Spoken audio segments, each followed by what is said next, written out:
जय हनुमान, जय श्री राम। आज मैं आपको हनुमान जी का ऐसा चमत्कारी उपाय बताऊंगी। आप देखना, 2 मंगलवार करते ही, चाहे मंगलवार करो चाहे शनिवार करो, किसी भी दिन कर सकते हैं। दोनों बार ही हनुमान जी के होते हैं। दोनों दिन किसी भी समय आप ये उपाय कर सकते हैं और आप देखना बहुत जल्दी इसका फायदा होगा। अगर आपने मान लो 7 मंगलवार को आप संकल्प लेते हैं तो 2 या 3 मंगलवार होते ही आपको फायदा होना शुरू हो जाएगा। क्योंकि कलयुग में हनुमान जी ही ऐसे हैं जो अपने भक्तों की पुकार सुनते हैं। और जब आप पूरी श्रद्धा से और विश्वास के साथ कोई मंत्र का या किसी चीज का जाप करते हो या कोई उपाय करते हो, तभी वो सफल होता है। पूरा ध्यान जो है हनुमान जी के अंदर लगाएंगे। हनुमान जी के साथ श्री राम जी का नाम भी जरूर लें। जय श्री राम, जय सीताराम, जय सिया राम। आप ये शब्द भी जरूर बोलें शुरू में। और एक बार अपनी आत्मा को हनुमान जी के साथ जोड़ेंगे। और फिर जो भी आपका संकल्प होता है, सबसे पहले तो आपको जब भी आप शुरू करते हो उससे पहले अपना नाम पता सब कुछ बोलकर हनुमान जी की मूर्ति सामने रख ली। एक दीपक जलाएंगे और एक पानी का लोटा रखेंगे, उसके साथ एक पानी का गिलास भी रखेंगे। आप 2 रखने आपको। पानी का लोटा तो वैसे मैं बताती हूँ, सभी को पता भी है कि मंदिर के अंदर पानी का लोटा हमेशा होना चाहिए। जैसे भोजन करते हैं उसके साथ पानी जरूर रखते हैं, वैसे ही मंदिर में भी जब भोग लगाया जाता है तो पानी भी जरूर रखें। और उसके बाद उस पानी को सुबह जब पूजा करते हो तो आप कोई भी पौधों में डाल दें और दोबारा ताजा पानी रख दें। तो हमेशा रखना चाहिए मंदिर के अंदर। जब भरा हुआ लोटा होता है तो आपकी मनोकामना भी पूरी होती है, पॉजिटिव सोच आती है घर में। और उसके बाद में आपको क्या करना है, आपको ऐसे महसूस होगा जैसे हनुमान जी मेरे पास खड़े हैं। आपको चाहे दिखाई नहीं देंगे, लेकिन आपको अंदर से महसूस होगा कि हनुमान जी मेरे पास खड़े हैं और मेरे जो भी संकट थे, जो भी मेरी मनोकामना थी, उसकी पूरी कर रहे हैं। वैसे तो हनुमान जी सबसे ज्यादा शक्तिशाली और सबसे बड़े भगत माने गए हैं।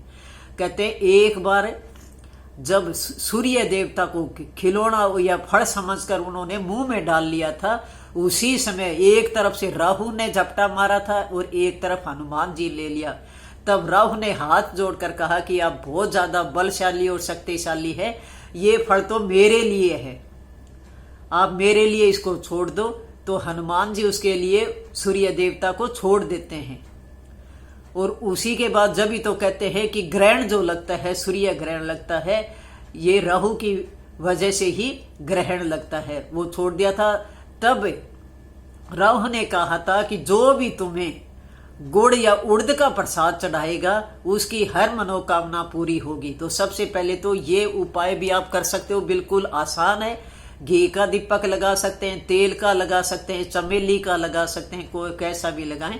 लेकिन जो प्रसाद आप चढ़ाते हो हनुमान जी का, हमेशा शुद्ध देसी घी का होना चाहिए। या इमरती कहते हैं, सबसे ज्यादा पसंद है हनुमान जी को, तो इमरती भी चढ़ा सकते हैं। अगर कुछ भी नहीं है तो किशमिश हनुमान जी को चढ़ा दें। किशमिश चढ़ाने से भी हनुमान जी खुश हो जाते हैं। और उसके बाद में आपको पानी का प्रयोग कैसे करना है। घर में मान लो कोई लंबे समय से बीमार चल रहा है, या घर में लड़ाई झगड़े हो रहे हैं, या किसी का कोई भी काम सफल नहीं हो रहा, काम बनते बनते बिगड़ते जा रहे हैं, या नौकरी के लिए भी आप बार बार इंटरव्यू देते हो, थोड़े थोड़े बात पे आप अटक जाते हो, आपका काम पूरा नहीं होता, तो उसके लिए भी आप इसका उपाय कर सकते हो। तो कैसे करना है, जैसे पानी का लोटा रखा था आपने और पानी का गिलास रखा था, उसमें आपको उसके बाद क्या करना है, लौंग लेने हैं। 4 लौंग अपने सीधे हाथ की हथेली पर रखेंगे। और जैसे ही आप एक बार हनुमान चालीसा पढ़ेंगे, अगर हनुमान चालीसा पढ़ने का आपके पास टाइम नहीं है तो ओम हिम हनुमंते नमः, ओम राम दूताय नमः, ये मंत्र का भी आप जाप कर सकते हो। अगर हनुमान चालीसा पढ़ने का टाइम है तो आप 7 दिन का संकल्प लिया है तो हनुमान चालीसा का ही आप संकल्प लिया है तो हनुमान चालीसा ही पढ़ेंगे। जैसे ही एक हनुमान चालीसा आपकी पूरी होगी, वैसे ही 1 लौंग उस गिलास के अंदर आपने डालना है, जो पानी का गिलास रखा था, लोटे में नहीं गिलास में। उसके बाद फिर दोबारा आप एक बार फिर हनुमान चालीसा पढ़ेंगे और 1 लौंग उठाकर गिलास में रख देंगे। ऐसे ही आपने जैसे 4 बार हनुमान चालीसा पढ़नी है 4 दिन लगातार, और चारों लोग जो है उस पानी के गिलास में डाल देने हैं।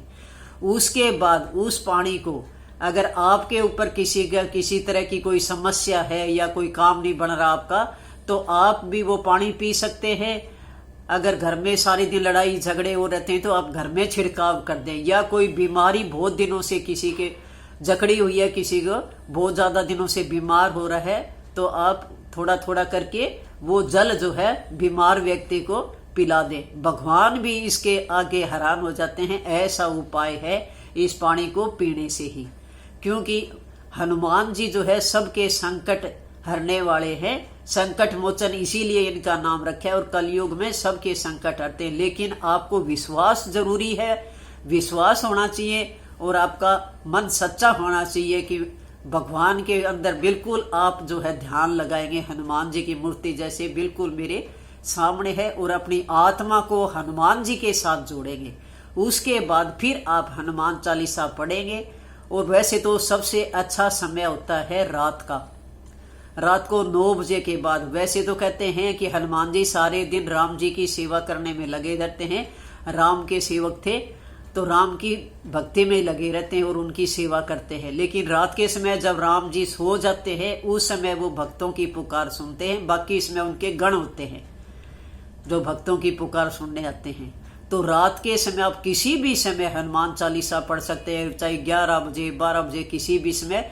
अब कुछ लोग कमेंट करके पूछते हैं कि क्या खाना भी खा सकते हैं, तो आप खाना भी खा सकते हैं। खाना खाने के बाद भी आप आराम से हनुमान चालीसा अपने आराम से बैठकर अपने बेड के ऊपर भी बैठ जाए, लेकिन ध्यान हनुमान जी के अंदर रखेंगे।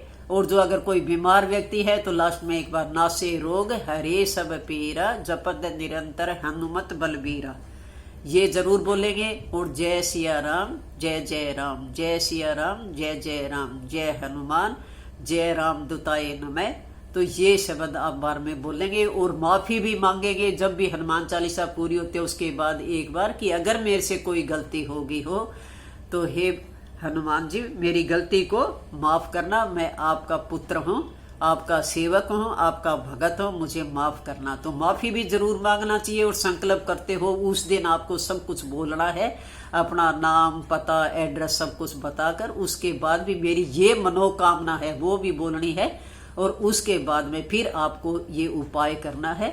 जो लौंग वाला है ये भी बहुत चमत्कारी उपाय है। वैसे भी अगर आप 7 दिन 11 दिन का अगर हनुमान चालीसा का संकल्प लेते हो तो कितने ही दिन आप कर सकते हो, बहुत जल्दी आपकी इच्छा पूरी होगी। जो भी आपकी मन में मनोकामना है हर पूरी होगी, इतना ज्यादा शक्तिशाली है।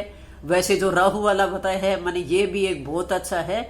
जो मैंने चने और गुड़ का प्रसाद जो होता है वो भी चढ़ा सकते हो आप, गुड़ और चने का भी हनुमान जी को चढ़ा सकते हैं। पान का पत्ता भी है, बहुत है प्रसाद है। वैसे तो अगर बहुत ज्यादा कोई संकट है तो हनुमान जी को आप वस्त्र भी चढ़ा सकते हैं। वस्त्र किसको बोलते हैं, बहुत से भक्तों को नहीं पता होता वस्त्र क्या होता है हनुमान जी का। जो सिंदूर चढ़ाया जाता है हनुमान जी के ऊपर वो हनुमान जी का वस्त्र होता है। तो हनुमान जी के ऊपर आप सिंदूर भी चढ़ा सकते हैं। कई बार बहुत ज्यादा बड़ा संकट हो तो आप ये बोल दें। और नहीं तो शनिवार के दिन जो है तेल आप एक कटोरी के अंदर तेल डालें और उसके अंदर आप अपनी परछाई देखें, तेल के अंदर अपनी परछाई देखें और उस तेल को फिर आप कहीं भी पीपल की जड़ में या कहीं भी जाकर आप चढ़ा सकते हैं। तो ये भी एक बहुत अच्छा उपाय है। तो हनुमान जी के बहुत से उपाय हैं, क्योंकि शनिवार और मंगलवार दोनों ही दिन हनुमान जी के माने गए हैं। तो दोनों दिन किसी भी समय आप कर सकते हो, कोई इसके लिए टाइम नहीं होता। आप आराम से बैठकर लेकिन विश्वास और श्रद्धा के साथ करोगे तभी आपका काम सफल होगा। और प्रसाद आप कुछ भी चढ़ा दें, बेसन के लड्डू चढ़ा दें, घर पे जो भी आपके प्रसाद पड़ा हो आराम से बना सकते हो वो हनुमान जी पर चढ़ा दें। नहीं तो आप गुड़ चना जो होता है वो भी चढ़ा सकते हैं। राहु ने तो यही कहा था कि आपके जो भी उड़द और चने चढ़ाएगा या गुड़ चढ़ाएगा उसकी हर मनोकामना पूरी होगी। तो आप वो भी उपाय कर सकते हो। मैंने सारा हनुमान जी के बारे में बता दिया आपको, जैसा मेरा ज्ञान था। अगर वीडियो पसंद आई हो तो लाइक और सब्सक्राइब जरूर करना। कमेंट में जय हनुमान जय श्री राम जरूर लिखना।